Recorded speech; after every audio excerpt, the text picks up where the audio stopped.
तोनी के भूल बा काहे की रजवा अपना मन के मालिक ह हमारा रास्ता में बस है ना। तो एगो बात ध्यान रखिए, आना तो बीचे में आइबे ना, अरे पीछे से तंगड़ी फाड़ के किनार पर लटका दे, काहे की यारा का।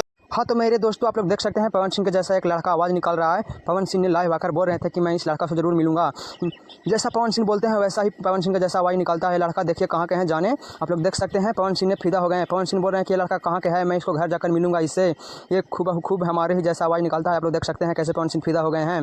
पवन सिंह के जैसा आवाज़ निकालने पर पवन सिंह लाइव आकर बोल रहे हैं कि इस बच्चा आप गरीब नहीं रहेगा, अब इसको अमीर अपना लेंगे, अमीर बना देंगे, आप लोग टेंशन मत लीजिए। वायरल जरूर होगा, लड़का कमाएगा पैसा, क्योंकि मेरे जैसा आवाज़ मेरा हर कोई कहता है कि इसका आवाज़ सरस्वती जैसा है, लेकिन अब मेरे जैसा आवाज़ कोई और निकाल रहा है। आप लोग देख सकते हैं पवन सिंह ने क्या बोल रहे हैं लाइव आकर, आप लोग सुन सकते हैं। पवन सिंह खुलेआम बोल रहे हैं कि मैं इसको अमीर बना दूंगा, वायरल जरूर कर दूंगा, मैं अपना साथ रखूंगा। देख सकते हैं आप लोग। और क्या क्या पवन सिंह के जैसा बोलने वाला ही देखिए एक व्यक्ति ऐसे बोल रहा है जैसे लग रहा है कि पवन सिंह ही बोल रहे हैं। आप लोग देख सकते हैं।